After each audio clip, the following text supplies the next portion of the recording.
ಖತರ್ನಾಕ್ ಕಳ್ಳನ ಮೇಲಿರೋದು ಬರೋಬ್ಬರಿ 18 ಪ್ರಕರಣಗಳು.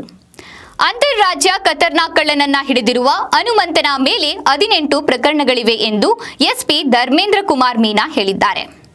ಚಿತ್ರದುರ್ಗದಲ್ಲಿ ಪತ್ರಿಕಾಗೋಷ್ಠಿಯಲ್ಲಿ ಮಾತನಾಡಿದರು.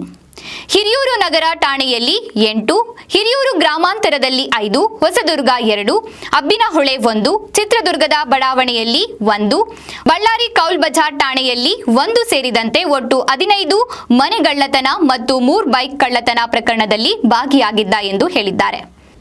18 ಕೇಸ್ ಪತ್ತೆಯಾಗಿದೆ. ಅದರಲ್ಲಿ 15 ಕೇಸ್ ಮನೆ ಕಳ್ಳತನ ಮತ್ತು 3 ಕೇಸ್ ಇದು 2 ವೀಲರ್ ಬೈಕ್ ಕಳ್ಳತನ ಪತ್ತೆಯಾಗಿದೆ. ಈ ಕೇಸ್ 8 ಕೇಸ್ ಇದು ಹಿರಿಯೂರು ನಗರ ಠಾಣಾ ವ್ಯಾಪ್ತಿನಲ್ಲಿ ಆಗಿರುತ್ತು. ಮತ್ತು ಹಿರಿಯೂರು ಗ್ರಾಮಾಂತರ ಠಾಣೆಯಲ್ಲಿ 5 ಕೇಸ್ ಆಗಿತ್ತು. ಮತ್ತು ಹೊಸದುರ್ಗ ಠಾಣೆಯಲ್ಲಿ 2 ಕೇಸ್ ಆಗಿತ್ತು. ಮತ್ತು ಅಬ್ಬಿನಹೊಳೆನಲ್ಲಿ 1 ಕೇಸ್, ಮತ್ತು ಚಿತ್ರದುರ್ಗ ಬಡಾವಣೆ ಠಾಣೆಯಲ್ಲಿ 1 ಕೇಸ್, ಮತ್ತು ಬೆಳ್ಳಾರಿ ಕೌಲ್ ಬಜಾರ್ ಠಾಣೆಯಲ್ಲಿ 1 ಕೇಸ್. ಈ ರೀತಿ 18 ಕೇಸ್ ನಾವು ಪತ್ತೆ ಮಾಡಿ ಅದರಲ್ಲಿ ಕಳ್ಳತನ ಆಗಿರೋ ಪ್ರಾಪರ್ಟಿ ಆರೋಪಿಗಳಿಂದ ನಾವು ರಿಕವರ್ ಮಾಡಿದ್ದೀವಿ.